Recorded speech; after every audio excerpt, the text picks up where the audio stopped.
조국 전 법무부 장관이 어제 피의자 신분으로 검찰에 소환돼 조사받고 8시간 만에 귀가했습니다.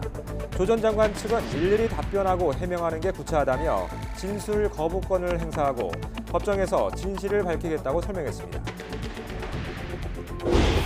조국 전 장관이 어제 첫 소환 조사를 받기까지 검찰은 조 전 장관이 후보자이던 8월 말 압수수색을 시작으로 80일 가까이 그야말로 전방위 수사를 벌였습니다. 법과 원칙을 강조하며 사퇴 한 달 만에 조 전 장관 본인 조사까지 했지만 수사 장기화에 따른 부담과 과잉 수사 논란을 벗어나긴 어려워 보입니다. 나경원 원내대표의 검찰 조사 뒤 자유한국당은 야당 탄압이라며 정부와 여당을 강하게 비판했습니다. 지도부가 책임지겠다며 의원들에게 개별 검찰 출석을 하지 말라고 다독이고 있지만 정작 수사 대상자들은 최악의 경우 피선거권까지 제한될 수 있어 우려 속에 상황을 지켜보고 있습니다. 미국 캘리포니아주 LA 북서쪽 센타클라리타의 한 고등학교에서 총격 사건이 일어나 2명이 숨지고 3명이 다쳤습니다. 용의자는 총격 뒤 자신에게 총을 겨누다 체포돼 병원 치료를 받고 있는데 상태가 심각하다고 경찰이 밝혔습니다. 어제 서울에서 열린 한미 군사위원회 회의엔 미군 수뇌부가 총출동해 한일 군사정보보호협정 지소미아 연장과 방위비 인상을 촉구한 것으로 알려졌습니다. 우리 측은 일본의 수출 규제 철회가 먼저라는 기존 입장을 재확인했는데 오늘 한미 안보 협의에 참석하는 에스퍼 미 국방장관은 강한 압박을 예고했습니다. 퇴행성 질환으로 무릎 수술을 받고 여러 합병 증세를 아는 채 입대했던 사병이 결국 군에서 상태가 더 나빠져 장애 등급을 신청하게 됐습니다. 입대 전부터 건강이 우려됐지만 현역 판정을 받았고 복무 중 여러 차례 고통을 호소해도 신체 검사에선 오히려 1급을 받았습니다. 여러분 안녕하십니까? 11월 15일 금요일 굿모닝 화이트 시작합니다.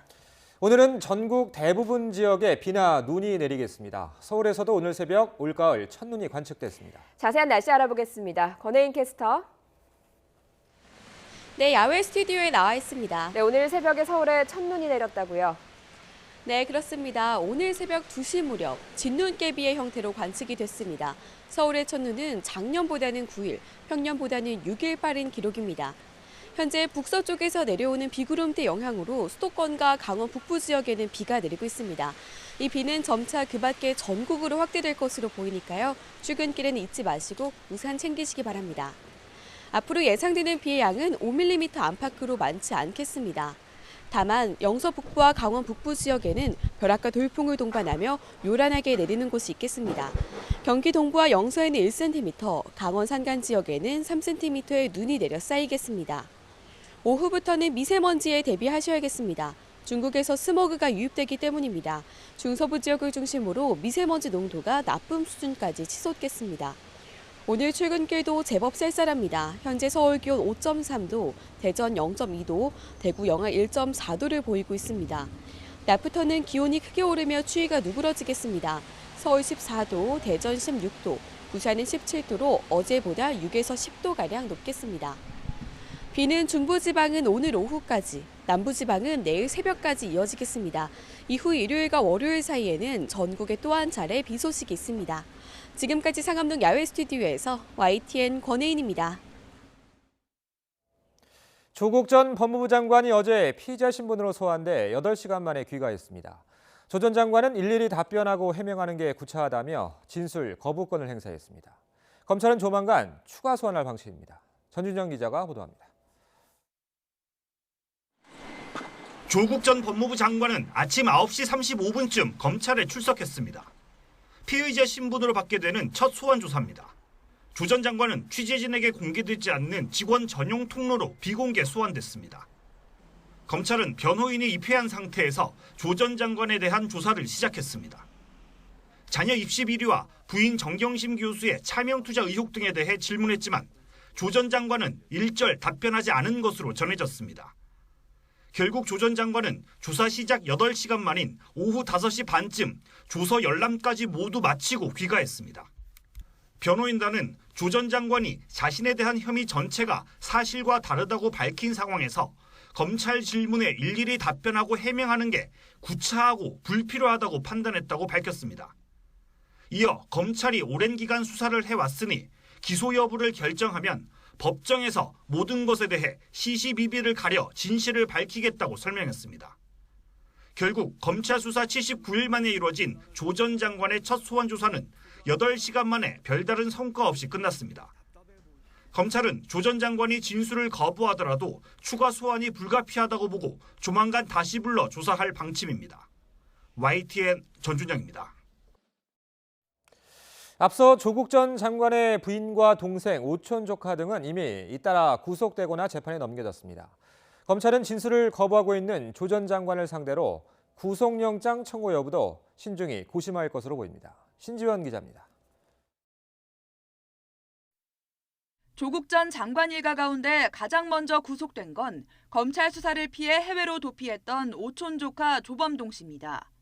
이른바 가족펀드의 실소유주로 알려진 조 씨는 횡령과 증거인멸 혐의 등으로 구속됐습니다. 뒤이어 정경심 교수도 수억 원대 차명 투자 정황 등이 드러나면서 구속을 피하지 못했습니다. 특히 검찰은 정 교수가 주식을 차명으로 사들일 당시인 지난해 1월 조 전 장관 계좌에서 정 교수 측에 5천만 원이 흘러간 정황에 주목하고 있습니다.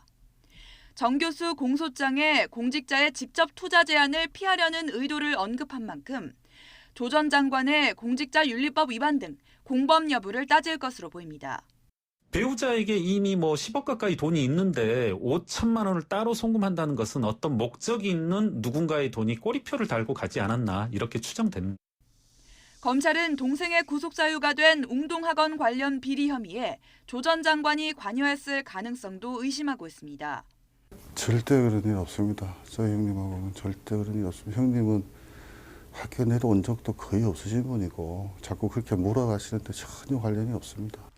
검찰은 노환중 부산의료원장이 조 전 장관 딸에게 6학기 연속으로 장학금을 준 게 조 전 장관과 관련 있는지도 살피고 있습니다.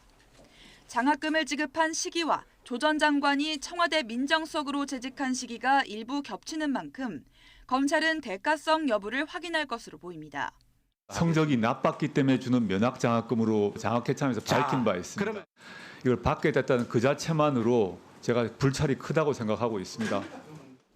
지난 인사청문회 과정에서 사실과 다른 해명을 담은 운용보고서를 작성하게 하는 등 정 교수의 증거인멸 정황에 관여했는지도 확인할 것으로 보입니다.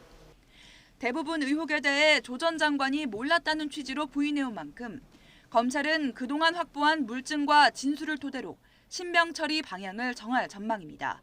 YTN 신지원입니다. 검찰은 조국 전 장관이 후보자이던 지난 8월 말 전방위 압수수색을 시작으로 본격적인 수사에 나섰습니다. 사퇴 한 달 만에 조 전 장관 본인 조사까지 나섰지만 수사 장기화 등의 비판은 부담입니다. 신윤정 기자입니다. 조국 전 법무부 장관에 대한 본격적인 검찰 수사가 시작된 건 지난 8월 27일.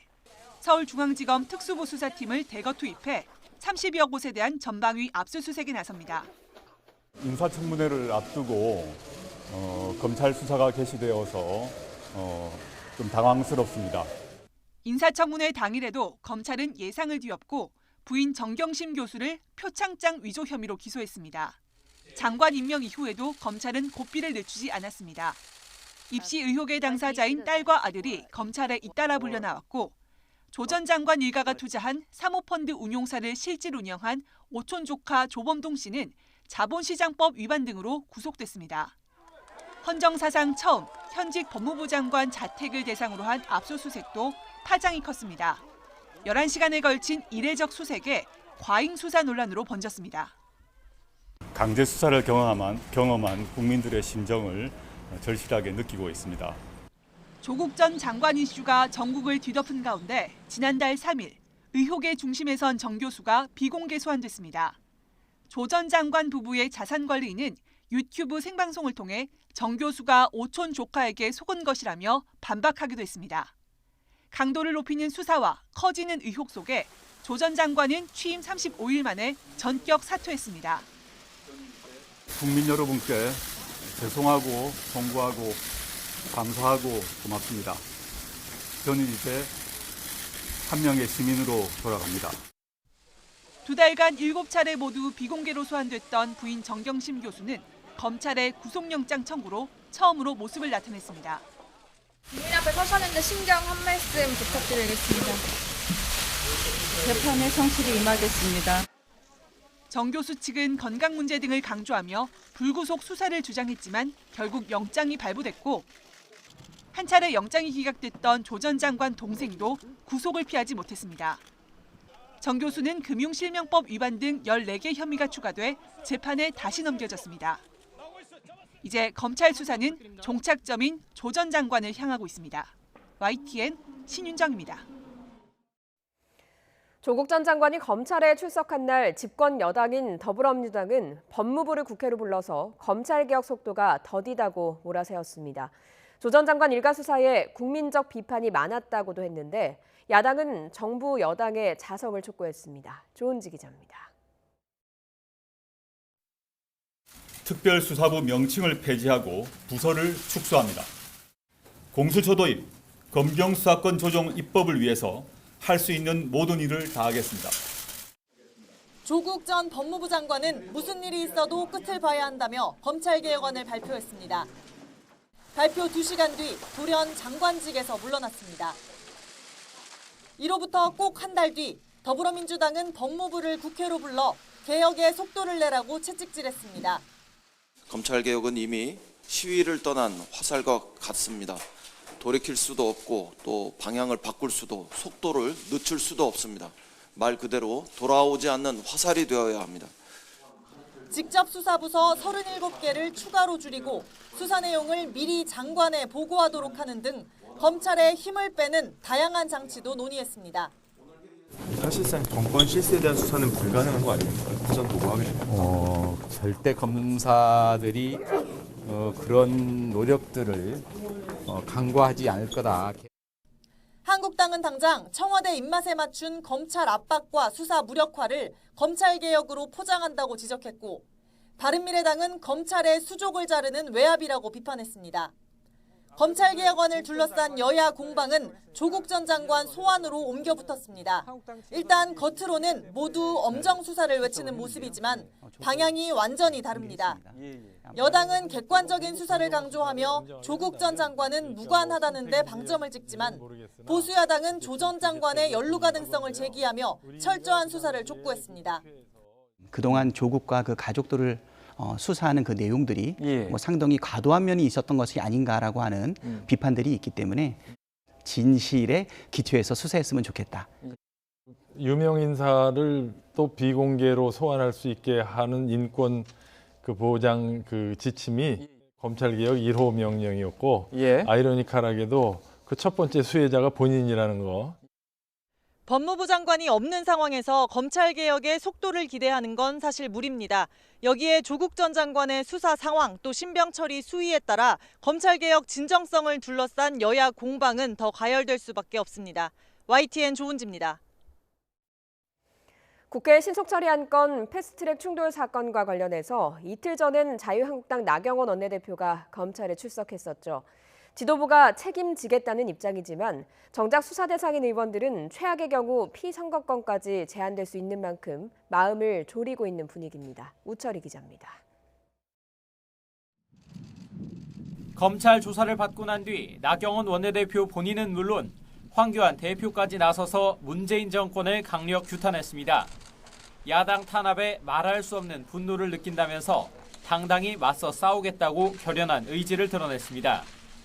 나 원내대표는 패스트트랙 법안은 시작부터 불법이었다며 물꼬를 튼 문희상 국회의장부터 검찰 조사를 받으라고 촉구했습니다. 국회의장이 누굽니까? 불법 사보임부터 시작해서 이 불법의 고리를 시작한 사람입니다. 국회의장 아직도 검찰에 출석해서 조사받고 있지 않습니다.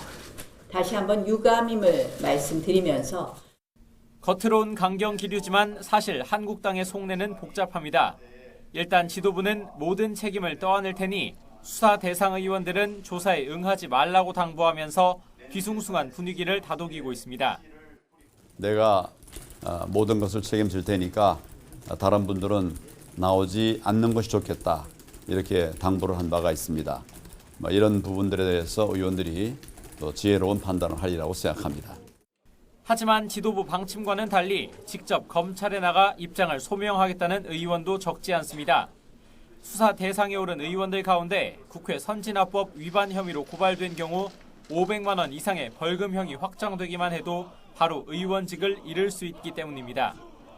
당장 150일 뒤가 총선인데 수사 대상에 올랐다는 것만으로도 선거운동이 위축될 뿐더러 당선된다고 해도 대거 당선 무효형을 받게 될 가능성도 있습니다. 바른미래당 최이배 의원실을 봉수했던 의원들 역시 특수감금 혐의로 금고 이상의 형이 확정되면 바로 의원직을 상실하게 됩니다.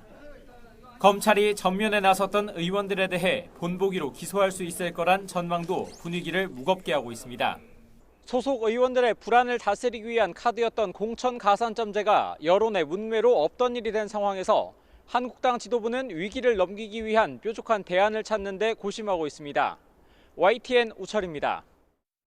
북한은 비핵화 협상으로 문제 해결이 가능하다면 임의의 장소와 시간에 미국과 마주 앉을 용의가 있지만 근본적인 해결책을 내놔야 한다고 거듭 강조했습니다. 김명길 북한 외무성 순회대사는 담화문에서 스티브 비건 미 국무부 부장관 겸 대북정책특별대표가 제3국을 통해서 다음 달에 실무 협상을 재개하자고 제의해왔다며 이같이 밝혔습니다. 김 대사는 북한은 이미 미국 측의 요구사항과 선결 문제들에 대해 명확히 밝혔다며 미국이 그에 대한 답과 해결책을 내놔야 한다고 공을 넘겼습니다. 한미 합참의장이 서울에서 44차 한미 군사위원회 회의를 열었습니다. 양측은 미국의 한반도 방위 공약과 전시 작전권 전환 등을 논의했습니다. 또 공식 의제가 아닌 한일 군사정보보호협정, 지소미아 연장과 방위비 인상 문제도 비중 있게 논의한 것으로 알려졌습니다. 임성호 기자입니다. 한미 합참의장이 나란히 우리 군 의장들을 서열합니다. 마크 밀리 미 합참의장으로선 취임 후 첫 한국 방문입니다. 사열을 마친 두 합참의장은 곧장 제44차 한미 군사위원회 회의에 돌입했습니다.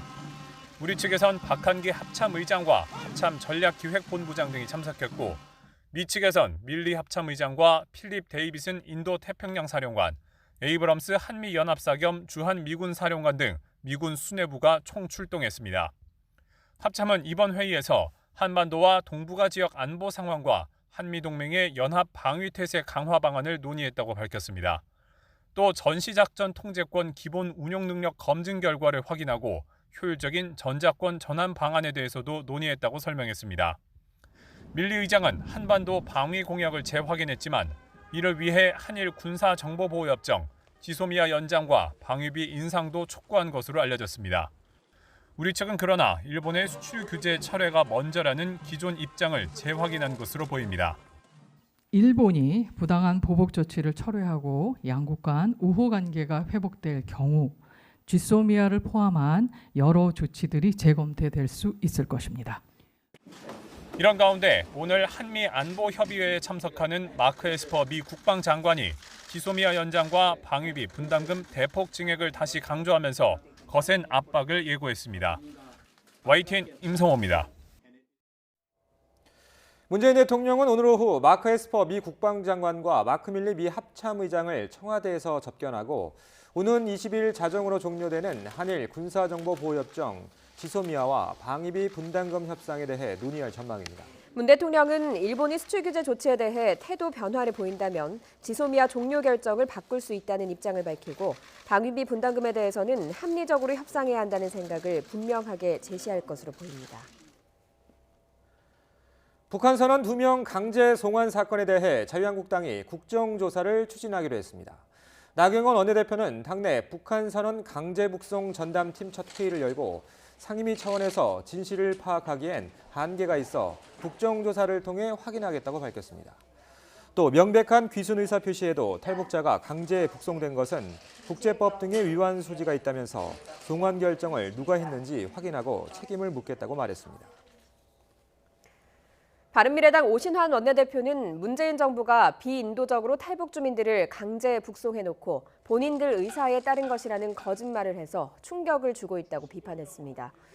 오신환 원내대표는 원내대책회의에서 이같이 밝힌 뒤 탈북 주민들이 죽더라도 북한으로 돌아가겠다는 진술을 했기 때문에 돌려보냈다는 김현철 통일부 장관의 진술은 당국자 증언으로 새빨간 거짓말인 것이 확인됐다면서 이같이 밝혔습니다. 유엔 총회 산업위원회에서 북한 인권 침해를 비판하는 결의안이 채택됐습니다. 15년 연속 채택입니다. 인권 상황에 별다른 진전이 없다는 판단에 기존 결의안 문구가 거의 그대로 반영됐습니다. 조승희 기자입니다. 지난 2005년부터 시작돼 올해까지 15년째 연속 채택된 북한 인권 결의안은 북한에서 조직적이고 광범위하게 중대한 인권 침해가 진행되고 있다고 규탄하며 즉각 중단을 촉구했습니다. 그러면서 유엔 안보리가 북한 인권 상황에 대해 국제형사재판소에 회부하고 인도에 반환한 죄에 가장 책임 있는 자에 대해 적절한 조치 등을 취할 것을 권고했습니다. 가장 책임 있는 자는 사실상 북한 김정은 국무위원장을 겨냥한 것으로 풀이됩니다. 김성 유엔 주재 북한 대표부 대사는 결의안에 대해 존재하지도 않는 인권 문제들을 조작해 공화국의 명예를 훼손하려는 의도라며 정치적으로 조작된 거짓 주장이라고 반발했습니다. 김 대사는 미국, 캐나다 등 40여 개 나라와 결의안 공동 제안에 나선 일본에 대해서는 일제강점기에 반인권 범죄 행위를 자행했다며 비판했습니다. 2008년부터 지난해까지 결의안을 함께 제안해온 우리나라는 이번에는 공동 제안국에 참여하지 않았습니다. 주 유엔 한국 대표부 측은 현재의 한반도 정세 등 재반 상황을 종합적으로 감안해 이번에는 공동 제안에 참여하지 않았다고 설명했습니다. 결의안에는 북한 인권과 인도적 상황 개선을 위해 남북 대화의 중요성을 강조하는 내용도 포함됐습니다. 구체적으로 정기적인 편지 교환과 화상 상봉, 영상 메시지 교환 등이 시급하다고 지적했습니다. 이번 결의안은 표결을 요청한 회원국이 없어 컨센서스, 즉 전원 동의로 채택됐으며 다음 달 유엔 총회 본회의에서 채택될 예정입니다. YTN 조승입니다. 퇴행성 질환으로 무릎 수술을 받은 뒤 여러 합병 증세를 안고 입대했던 사병이 결국 군에서 상태가 더 나빠져 장애 등급을 신청하게 됐습니다. 입대 전부터 건강이 우려됐지만 현역 판정을 받았고 복무 중 여러 차례 고통을 호소해도 신체 검사에서는 오히려 1급을 받았다고 하는데요. 어떤 문제가 있었던 건지 나혜인 기자가 직접 취재했습니다.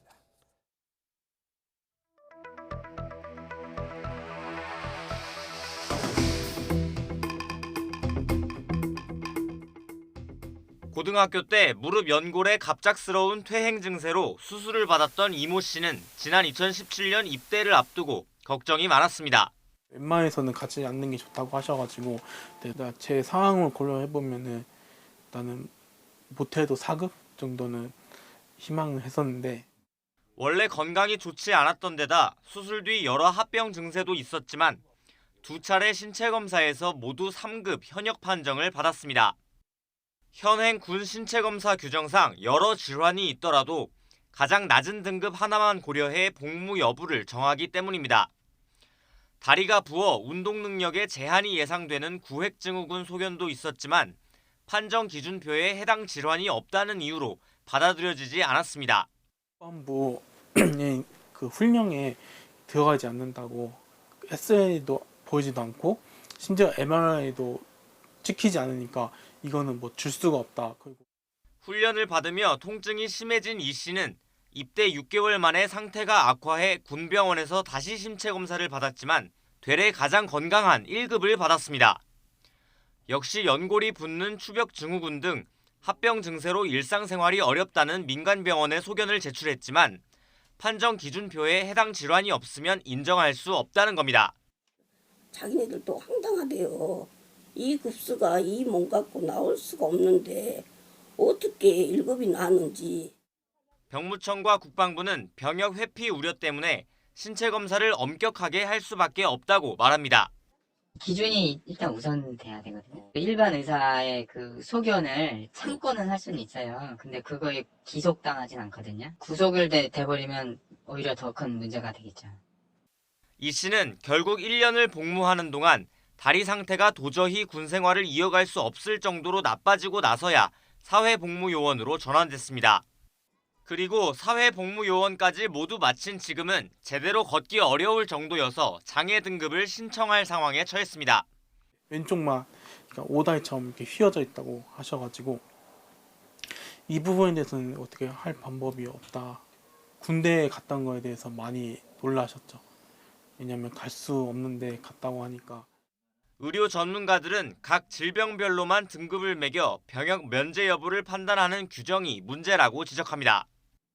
일부 환자들의 경우에는 그 적절한 그런 판정의 기준으로 좀 어렵게 되어 있는 것 같습니다. 여러 가지 그 질환이 있다고 하더라도 특정 부위 하나가 이런 면제 기준에 해당하지 않으면 현역 판정을 해버리는. 환자의 상태를 적확하게 반영할 수 있도록 군 신체검사 규정을 보완하고 유연하게 적용하는 제도적 개선이 필요해 보입니다. YTN 나혜인입니다. 90년 전 탄생한 미키마우스는 지금까지도 전 세계에서 한 해 5조 원 이상의 매출을 올리고 있습니다. 생활 곳곳에서 마주칠 수 있도록 각종 콘텐츠와 문화상품으로 변신하고 있기 때문인데요. 이렇게 한국 캐릭터도 활용을 다변화해서 세계 시장에 내놓으려는 움직임이 본격화하고 있습니다. 이승은 기자가 소개합니다.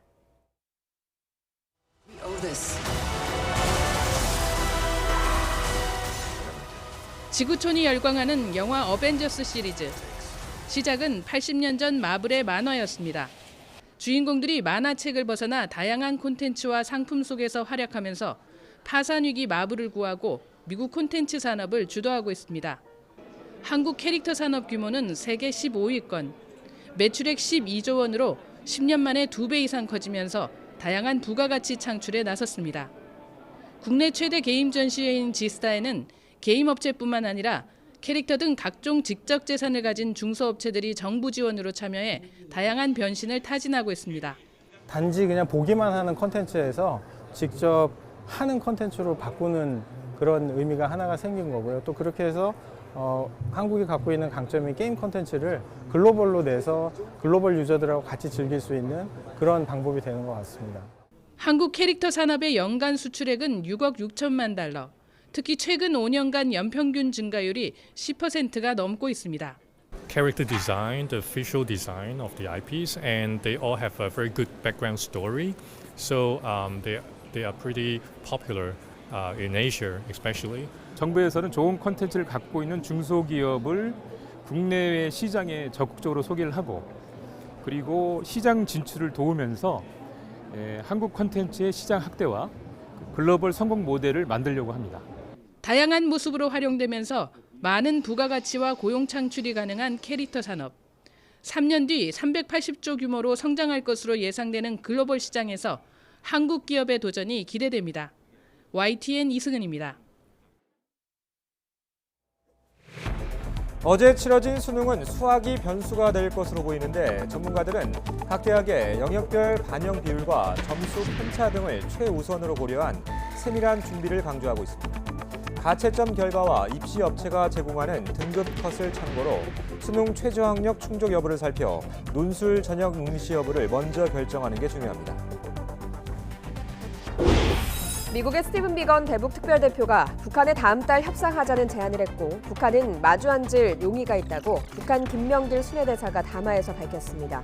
하지만 종전선언이나 연락사무소 개설 같은 부차적 문제로 접근해선 안 되고 적대정책 철회를 위한 근본 해법을 제시하라는 조건을 달았습니다. 한일 군사정보보호협정 지소미아 종료를 앞두고 문재인 대통령이 오늘 미국 국방장관과 합참의장을 접견합니다. 미국은 지소미아 연장과 함께 한미 방위비 분담금 대폭 인상도 요구할 전망인데 입장차를 좁히기가 쉽지 않아 보입니다. 오늘 새벽 서울에 진눈깨비가 관측돼 올해 첫눈으로 기록됐습니다. 올해 서울의 첫눈은 지난해보다 9일, 평년보다 6일 빠른 겁니다.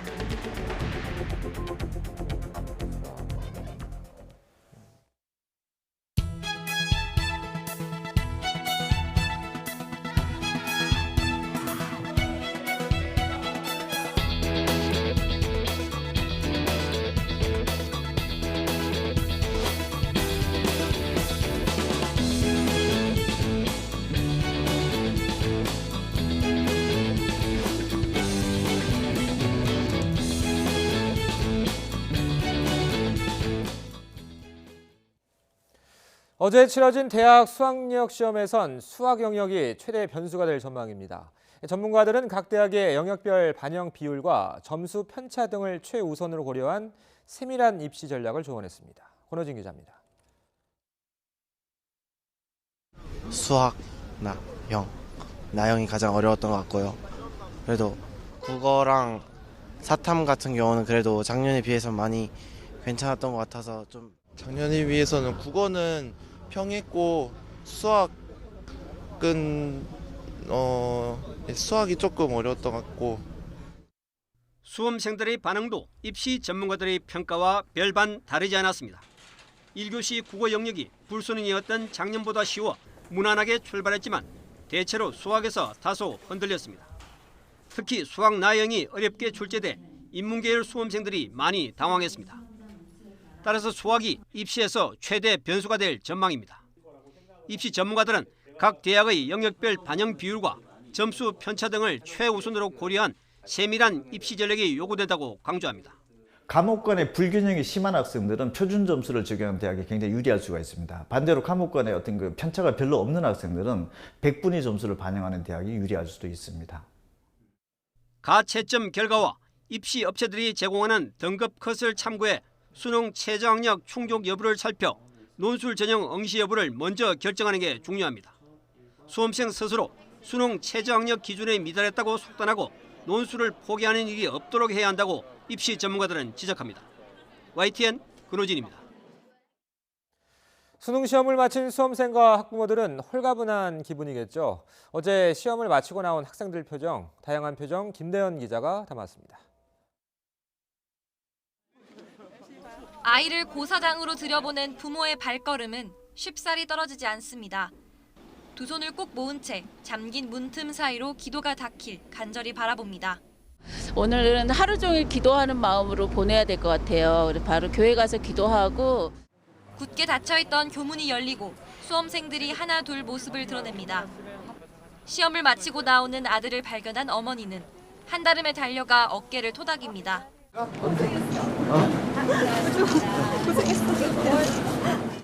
같이 마음 졸이며 달려온 시간이 주마등처럼 스쳐 지나갑니다. 그냥 애 재우고 맛있는 거 많이 해주고 싶은데 내일 또 수시 그 면접 때문에 지방 가야 돼서 그래가지고 준비해야 될 것 같아요. 고마워. 10분 동안. 아니 엄마 고마워. 긴 레이스를 묵묵히 달려와준 아들이 그저 대견하기만 합니다. 큰아들인데 내가 넷입니다. 그래서 처음 이렇게 큰 시험을 보는데 너무 고생 많았고 사랑하고 하여튼 고등학교 생활 잘 마무리했으면 좋겠습니다. 지금까지 좀 계속 속썩였는데 앞으로 성인 되면서 이제 부모님한테 이제 많이 도움되게 살게요. 큰 짐을 내려놓은 수험생들은 지쳤던 몸과 마음을 이끌고 따뜻한 가족품으로 발걸음을 서두릅니다. 가족이랑 저녁 먹고 친구들 만나려고 한 번 더 시험 볼 수 있게 응원해 주셔서 감사합니다. YTN 김다연입니다. 북한 외무성 김명길 순회대사가 미국이 다음 달 만나자고 최근 제안해왔다고 밝혔습니다. 미 국방장관이 북한과의 비핵화 협상 진전을 위해서 한미 연합 공중훈련을 축소할 수 있다는 의향을 밝힌 직후에 나온 담화라 주목됩니다. 김주한 기자입니다. 스티브 비건 미 국무부 대북 특별대표가 다음 달 다시 협상하자는 제안을 해왔다. 북미 실무협상 북측대표인 북한 외무성 김명길 순회대사가 어제 발표한 담화 내용입니다. 김 대사는 그러면서 임의회 장소에서 임의회 시간에 미국과 마주 앉을 용의가 있다고 말했습니다. 그러나 미국과의 협상에 있어서 또다시 조건을 내걸었습니다. 먼저 연말 시한부를 무난히 넘기기 위해 우리를 열려보려는 불순한 목적을 여전히 추구하고 있다면 그런 협상에는 의욕이 없다고 말했습니다. 이어 종전선언이나 연락사무소 개설과 같은 부차적인 문제들을 가지고 북한을 협상으로 유도할 수 있다고 여긴다면 문제 해결은 언제 가도 가망이 없다고도 말했습니다. 북한이 늘 강조하는 대조선 적대시 정책을 처리하기 위한 근본적인 해결책을 제시할 것도 거듭 강조했습니다. 김 대사는 미국 측이 대답과 해결책을 내놓을 차례라고 말했습니다. 그럼에도 불구하고 주목되는 건 이번 담화가 나온 시점입니다. 김 대사의 담화는 마크 에스퍼 미 국방장관이 북한과의 비핵화 협상 진전을 위해 한미연합 공중훈련을 축소할 수 있다는 의향을 피력한 직후에 나왔습니다. 북한의 조선아시아태평양평화위원회 김영철 위원장도 별도 담화를 통해 미 국방장관의 발언은 북미 대화의 동력을 살리려는 미국 측의 긍정적인 노력의 일환으로 평가한다고 말했습니다. 그래서 미 측이 훈련 규모 축소 등을 통해 협상에 진지하게 임하고 있다는 신호를 보낼 경우 북한이 다시 실무 협상에 응할 수 있다는 관측이 나오고 있습니다. YTN 김주환입니다. 미 국무부는 협상 용의가 있다며 근본적 해결책을 요구한 북한의 입장 발표에 대해서 싱가포르 약속을 진전시키는 데 계속 전념하고 있다고 밝혔습니다. 미 국무부는 현지 시각 14일 북한의 입장 발표에 대한 YTN의 서면 질의에 대해 트럼프 대통령은 관계 전환과 항구적인 평화 구축, 완전한 비핵화라는 싱가포르 약속을 진전시키는 데 계속 전념하고 있다고 답했습니다. 하지만 미 국무부는 북한의 주장대로 스티븐 비건 미 국무부 대북 특별대표가 다음 달 협상을 제안했는지 등에 대해서는 따로 답변하지 않았습니다. 김현철 통일부 장관이 북한과 미국 간 신뢰 구축을 위해서 미국이 한국과의 군사훈련을, 북한이 미사일 시험을 각각 유예하는 이른바 올림픽 휴전과 한국계 미국인의 북한 여행 제한 완화를 제안했다고 워싱턴 포스트가 보도했습니다. 또 김 장관은 인터뷰에서 미국과 북한이 연말 전 협상 테이블로 복귀할 것으로 믿는다며 두 나라가 이 기회를 놓치면 상황과 환경이 더 어려워질 것이라고 말했습니다.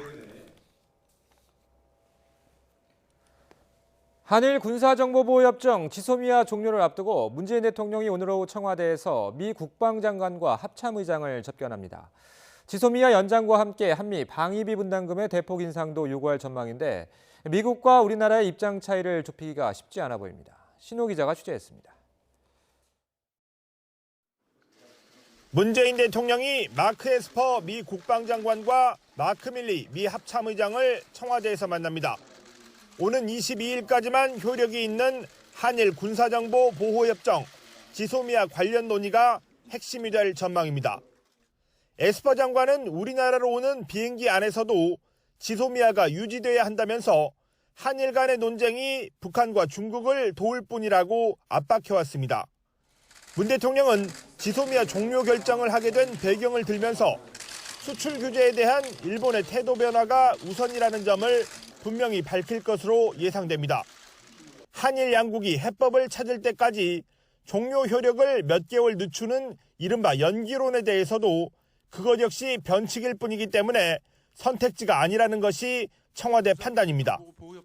일본이 우리에 대한 경제 보복 조치를 철회하면 우리 정부도 지소미아 문제에 대해서는 전향적으로 검토할 용의가 있다는 점을 다시 말씀드립니다. 미국이 5배 이상 증액을 요구하고 있는 한미 방위비 분담금 협상에 대한 논의도 이루어질 것으로 관측됩니다. 특히 미국이 동맹국들과 방위비 분담금을 새로 정하는 첫 협상이라 압박 수위를 낮추지 않고 있습니다. There can be no free riders to our shared security. Regardless of geographic location, size, or population, all must do their part to help deter war and defend the alliance. 지난 9월 트럼프 대통령을 만나 합리적 수준의 공평한 분담을 강조한 문 대통령은 미국이 지나치게 높은 수준의 인상을 요구할 경우 국회의 동의도 구하기 어렵다는 점도 강조할 것으로 보입니다.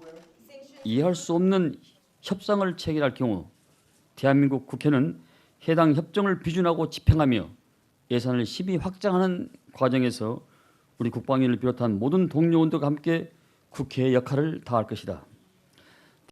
인상률과 방위비 포함 범위를 놓고 한미 양국의 입장 차이가 그야말로 하늘과 땅 차이라 충분한 논의를 위해 협상 타결 시한을 내년으로 넘기는 방안도 거론될지 주목됩니다. YTN 신호입니다. 흉악 범죄자라는 이유로 북송된 북한 어민 2명을 둘러싼 논란이 뜨겁습니다. 보수 야당은 일제히 강제 북송이라며 맹비난을 하고 있는 가운데 오늘 통일부 장관이 국회에 나와 관련 보고를 할 계획입니다. 한현희 기자가 보도합니다. 북한으로 추방된 어민 2명이 전국의 새로운 뜨거운 감자로 떠올랐습니다. 자유한국당은 귀순 의사를 밝힌 북한 주민을 강제로 돌려보낸 것이라며 국정조사를 추진하겠다고 밝혔습니다. 특히 이들의 북송을 누가 결정했는지를 반드시 따져서 책임을 묻겠다고 벼르고 있습니다. 전부 다 이 거짓말을 하거나 숨기거나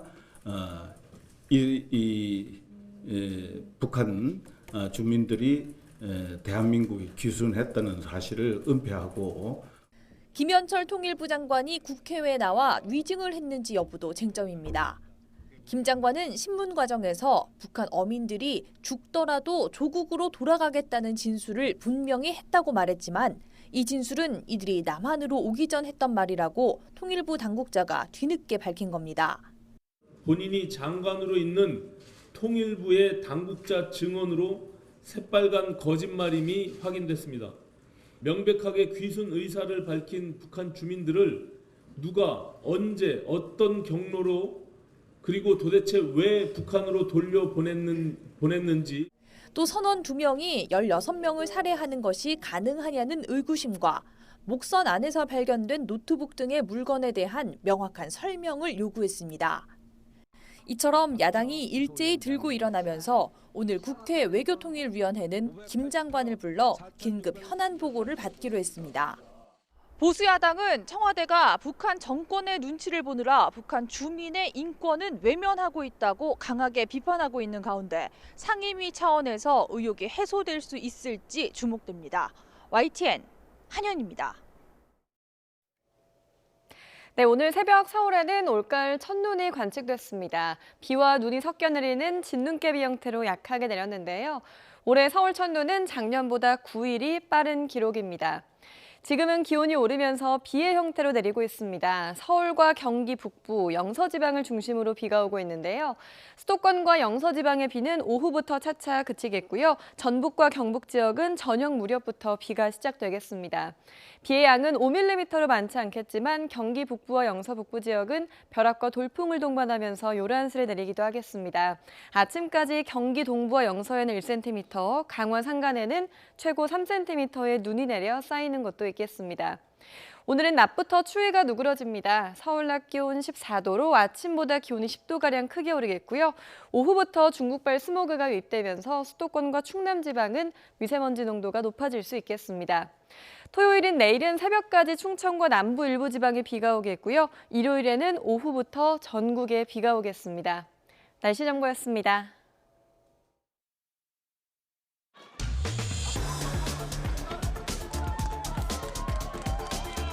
국민 여러분께 죄송하고 송구하고 감사하고 고맙습니다.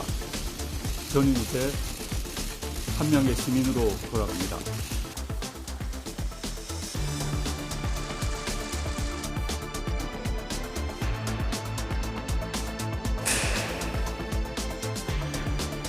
만나자고 약속한 사람 새벽부터 오는 눈이 무릎까지 덮는데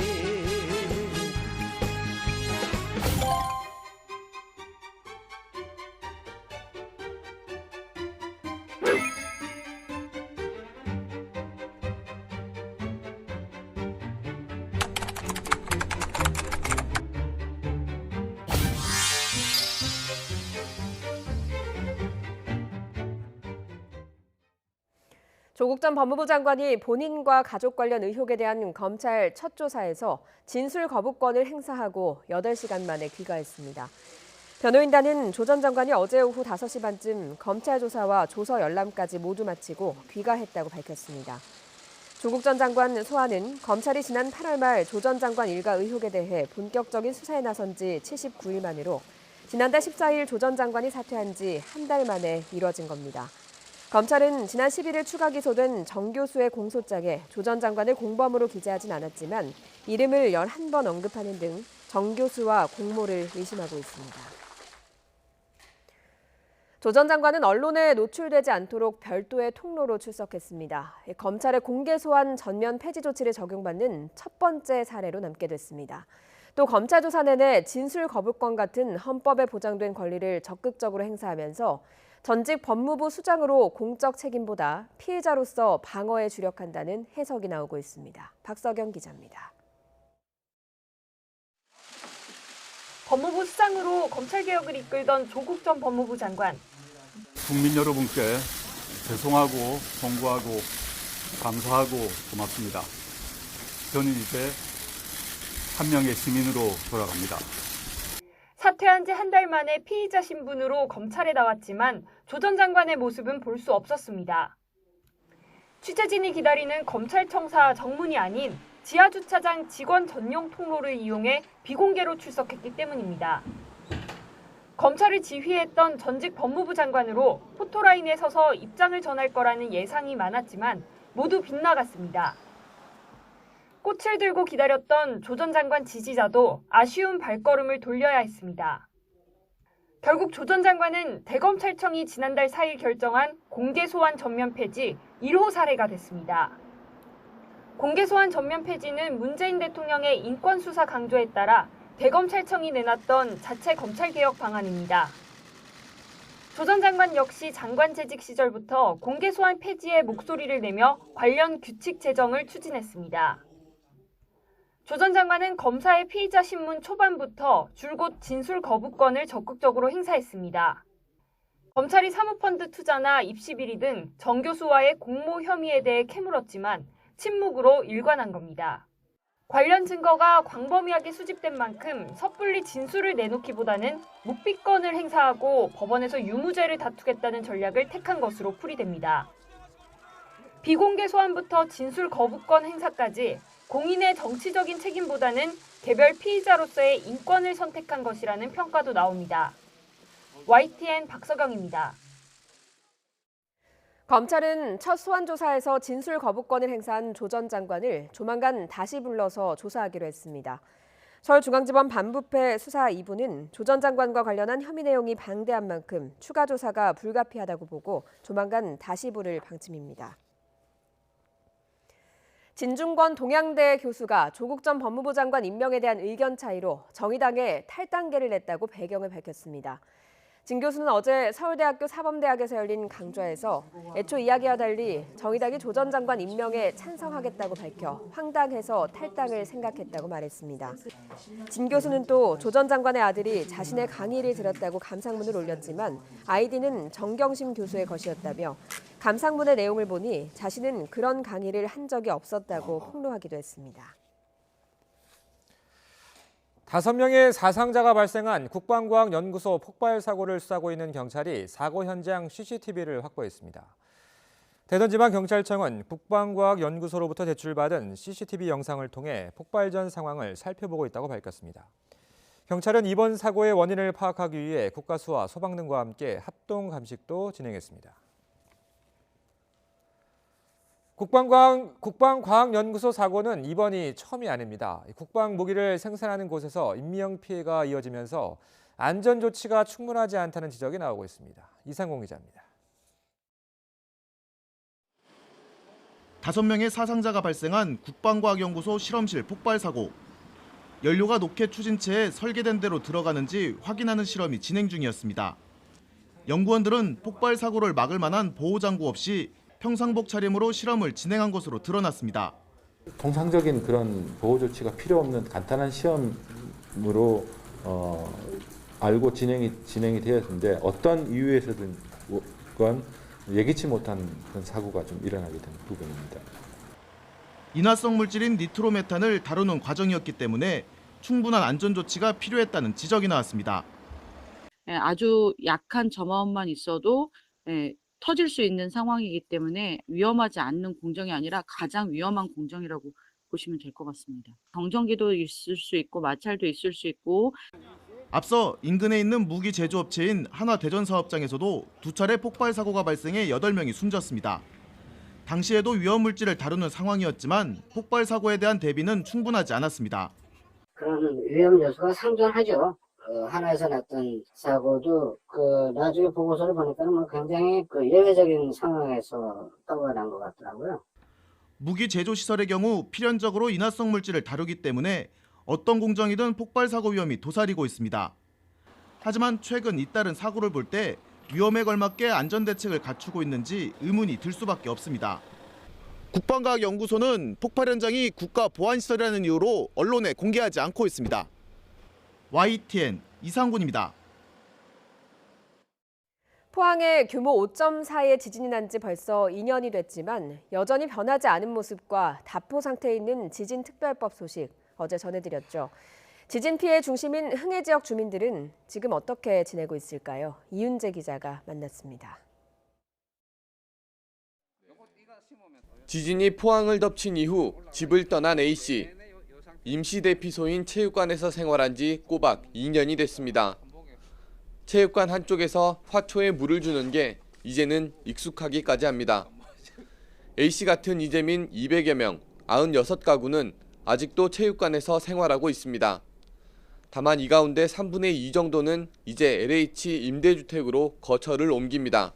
실제로 이분들이 집이 비가 새고 주거 안정이 될 수 없는지 조사를 해서 주거 안정 심의위원회를 개최해서 62세대에 대해서는 확정적으로 11월이나 12월 중으로 이사를 할 계획이고.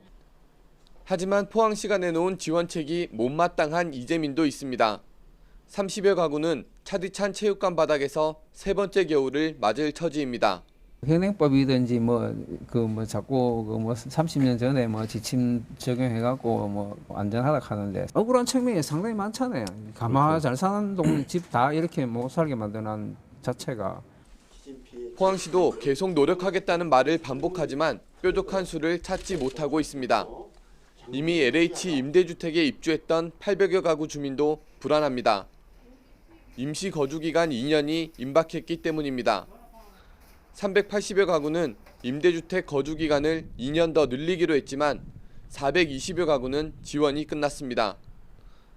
주거가 불안하니 마음이 편안할 리 없습니다. 일부 주민은 아직도 불안에 떨고 있고 지진이 오는 꿈을 꾸며 잠을 이루지 못한다고 하소연합니다. 지금도요. 가끔 가다 꿈꿔요. 지금도. 지진 있나가 이거 막 집에서 막 일하고 막 처박히고 내 살아 있어서는 해결나지 않을 것 같아. 그나마 이윤을 남기지 않고 짓겠다는 기업이 나타나 1년 전 재개발이 시작됐던 아파트도 비용 문제로 철거가 멈췄습니다. 영세한 주민들은 1억 원이 넘는 분담금을 감당하기 어려워 공사가 멈춘 겁니다. 지진 충격으로 삶이 무너져 내린 지 꼬박 2년이 지났지만 주민들에게 남은 상처는 여전히 아물지 않았습니다. YTN 이윤재입니다. 산불이 나면 가장 먼저 산속에 들어가서 가장 늦게 산에서 내려오는 사람들이 있습니다. 산림청 특수진화대 같은 지상진화 인력인데요.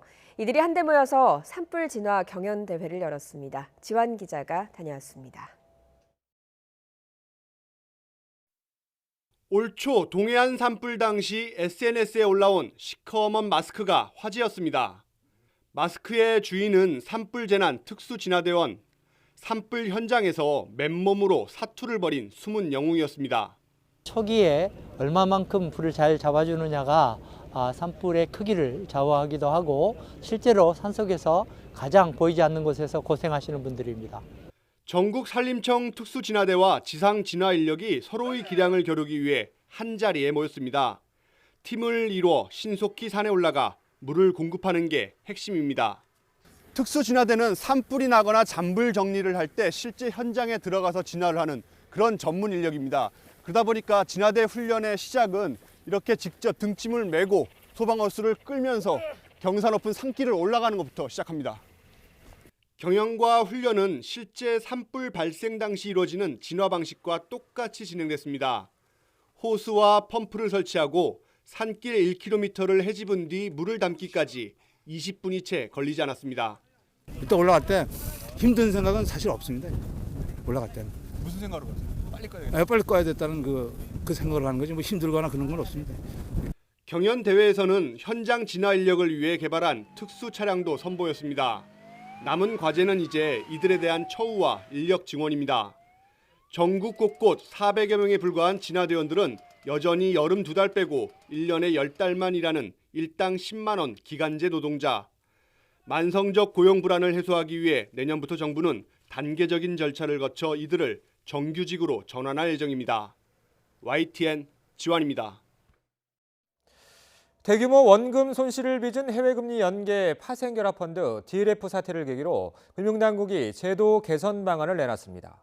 손실 위험이 큰 사모펀드는 은행에서 팔지 못하도록 하고 최소 투자 금액도 대폭 확대한다는 방침입니다. 최하영 기자가 보도합니다. 고수익은커녕 투자자의 돈을 앗아간 해외 금리 연계 파생결합 펀드 DLF. 우리은행과 하나은행을 통해서만 8천억 원 가까이 팔렸는데 투자자들은 평균 절반 이상, 최대 98%까지 투자금을 잃었습니다. 2억을 투자했고요. 지금 한 4천만 원이 안 남았어요.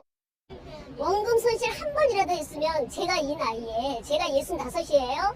65살에 그거를 했겠어요? 이런 사태의 배경에는 설계부터 판매까지 총체적인 부실이 있었습니다. 결국 금융당국이 칼을 빼들었습니다. 사태 재발을 막기 위해 손실 가능성이 큰 상품을 말하는 고난도 금융상품 개념을 만들고 이 가운데 사모펀드의 은행 판매를 금지하기로 했습니다. 다만 공모펀드 판매는 허용됩니다. 또 투자자 보호를 위해 사모펀드의 최소 투자 금액을 3억 원으로 높이고 고령 투자자 요건도 65세 이상으로 강화하기로 했습니다. 고령 투자자에게는 모든 금융투자 상품을 팔 때 반드시 설명을 녹음하고 숙려제도도 알려야 합니다. 금융회사 책임도 무거워집니다. DLF 사태와 같은 소비자 피해 발생 시 금융회사의 CEO, 준법 감시인 등 경영진이 책임을 지도록 경영진의 내부 통제 관리 의무를 명확히 하겠습니다. 만약 심각한 불안전 판매의 경우 금융회사 수입의 최대 50%까지 징벌적 과징금으로 물릴 방침입니다. 은 위원장은 다음 달에 분쟁조정위원회가 열릴 것으로 보인다며 투자자 보호 관점에서 엄정하게 진행하겠다고 강조했습니다. YTN 최하영입니다. 첼로 신동에서 지휘자로 변신한 장한나가 노르웨이 오케스트라를 이끌고 고공 무대에 섰습니다. 여성 지휘자가 아닌 실력 있는 지휘자로 인정받겠다는 당당한 음악가 장한나 씨 만나보시죠. 홍상희 기자입니다.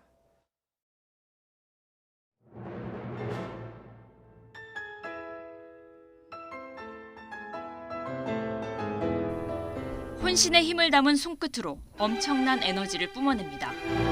첼로를 연주할 때와 마찬가지로 마음을 담은 눈빛과 표정으로 단원들과 대화를 나눕니다. 첼리스트에서 이제는 지휘자가 된 장한나가 처음으로 해외 오케스트라를 이끌고 국내 무대에 섰습니다. 피아니스트 임동혁과의 협연에서는 오케스트라와 완벽한 조화가 이루어진 무대를 보여줬습니다. 세계적인 첼리스트라는 타이틀을 내려놓고 지휘자의 길을 걷는 장한나. 이유는 무엇인지 물었습니다. 첼로 독주 레퍼토리가 굉장히 작잖아요. 그래서 이제 자꾸 같은 곡을 이제 반복해서 연습하고 연주하다 보니까 어느새 나의 시야가 굉장히 좁아지는 건 아닌가 하는, 마치 현미경을 들여다보고 있는, 저는 솔직히 망원경을 보고 싶은데. 300여 개의 오케스트라 곡을 암기하면서 하루 10시간 이상 악보 분석에 매달리고 어쩌면 첼로 연습보다 힘들기도 하지만 음악을 함께 만드는 행복이 더 크다고 말합니다. 우리의 기쁨은요, 이 무대 위에서 함께 연주하면서 같이 호흡을 하고 같은 생각을 하고 같은 꿈을 꾸고 어떤 하나가 된다는 것, 소리를 통해서 하나가 된다는 것, 이게 우리의 기쁨 같고요. 너무 좋아요. 최고의 여성 지휘자 19인에 오르기도 했던 그는 지금 어떤 꿈을 꾸고 있을까요? 실력 있는 지휘자 하면 끝나요. 그냥 내가 여자라서, 또는 나는 동양인이라서, 또는 나는 나이가 어려서 이런 것에 어떤 자꾸 생각을 하기보다는 정말로 나의 실력만이 길이다라는 생각을 하고 있어요.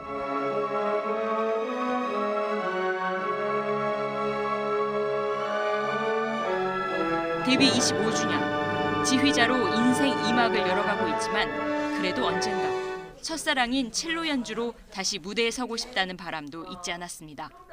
YTN 홍상입니다. 엄마, 이가탄. 친구야.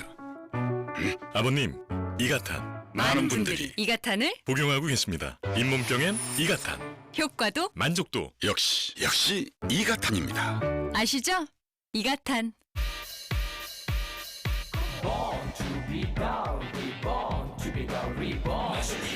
본 적 없는 라이프 케어 매출 1위 더 리본에어 해피엔딩 상조의 더 리본 결이 다른 결혼 플랜 기본 판타스틱 블루즈 여행 매출 1위 고객 감사 더 리본 본 적 없는 라이프 케어 매출 1위 더 리본과 행복해요. Born to be life 토탈 라이프 케어 더 리본. 탄력 있는 아름다움은 어떤 순간에도 긴장감을 잃지 않는다. 정관장 홍삼의 힘으로 탄력의 텐션을 올리다. 동인비 진 에센스.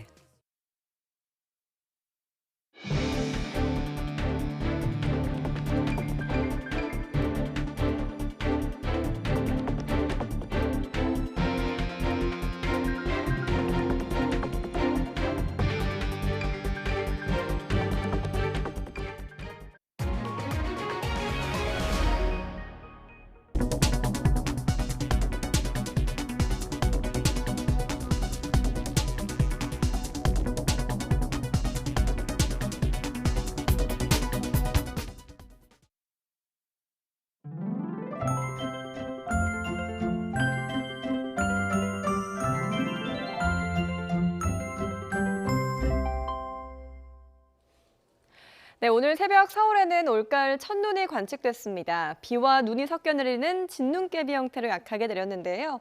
지금도 기온이 낮은 경기 동부와 영서에는 진눈깨비가 내리고 있고요. 수도권 곳곳에는 천둥, 번개를 동반한 요란한 비가 오고 있습니다. 인천에는 쌀락 우박이 떨어진 곳도 있습니다. 다행히 수도권과 영서 지방의 비는 오후부터 차차 그치겠고요. 전북과 경북 지방은 저녁 무렵부터 비가 시작되겠습니다. 오늘 천둥, 번개와 함께 계속해서 우박이 떨어지는 곳도 있겠고요. 경기 동부와 영서에는 1cm, 강원 산간에는 최고 3cm의 눈이 내려 쌓이는 곳도 있겠습니다. 오늘 낮부터 추위가 누그러집니다. 서울 낮 기온은 14도로 아침보다 기온이 10도 이상 크게 오르겠고요.